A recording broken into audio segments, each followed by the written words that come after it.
বন্ধুরা, চলো আজকে আমরা একটু ঘুরে আসি। কোথায় যাচ্ছে একটু পরেই বলবো, 2 মিনিট পরে বলি। তো দেখো আমরা টোটোতে উঠে পড়লাম সেই জায়গায় যাওয়ার উদ্দেশ্য। তো দেখছো আগে একটা কি সুন্দর ফুল গাছ ছিল না, ফুলটা কি সুন্দর লাগতেছে।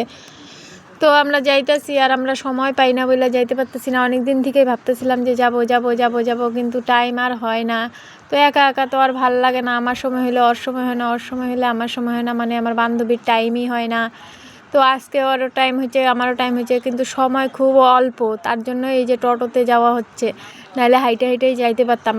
বাড়ির বেশি দূরেও না, সামনেই কাছাকাছি।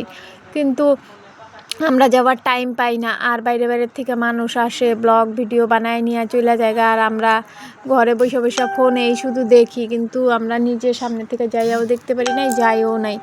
তো যাইতেছি, আর কি করা যাবে, একটু যাই ঘুরে আসি। টাইমও বেশি নাই, এদিকে 4:30 বাজে গেছে গা, আর একটু পরে তো সন্ধ্যায় লেগে যাবো গা। জানি না উঠতে সন্ধ্যা লাগবো কি না, তাও যাই দেখি কত দূর যাইতে পারি। তো আর এইখানে দেখো কি সুন্দর চা বাগান, বিচ্ছুরার চা বাগান। আর এখানে চা বাগানগুলো খুব সুন্দর লাগতেছে দেখতে, দারুণ লাগতেছে। তো এখানে নামতে পারলাম না, নাইমে যদি একটা ফটো তুলতে পারতাম খুব ভালো হইতো।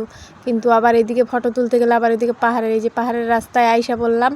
তো নাইমা বললাম টোটোর থেকে, কিন্তু এখন ভাবতেছি যে উপরে উঠবো কীভাবে। সেই সবাই চিন্তায় পড়ে গেছি দেখা যে উপরে উঠবো কীভাবে, পা তো ব্যথা করবই।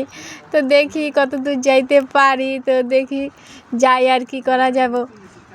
তো আগে ওই পুচকিটা দেখো আগে গেল গা, আর আমরা এই দুইজন পিছনে। আর পোলাপানগুলাই আগে উঠে পড়তেছে, কিন্তু আমরাই পিছনে বইরা আছি। আমরা যাই, সবাই জিজ্ঞেস করতেছি আর কত দূর, সবাই বলতেছে আরও 2-3-4 কিলোমিটার, কিন্তু মিথ্যা কথা। পরে উঠে যখন বুঝতে পারলাম। তো আর এইখানে দেখবে একটা ঘটনা ঘইটা যাবো গা। হ্যাঁ, আমি তো একটা ঘটনা ঘটবই এখানে। আর আমি তো এই যে ফুর্তির চোটে একটু উপরে উঠে বসছি না, গোল ঘুরতেছি, আমার ছেলেও গোল ঘুরতেছে। আর এইদিকে দেখো ওই যে মাথা ঘুরায় পড়ে গেছে গা। আর নেক্সট পার্ট যদি দেখতে চাও কমেন্টে একটু জানিও। সবাইকে নেক্সট পার্ট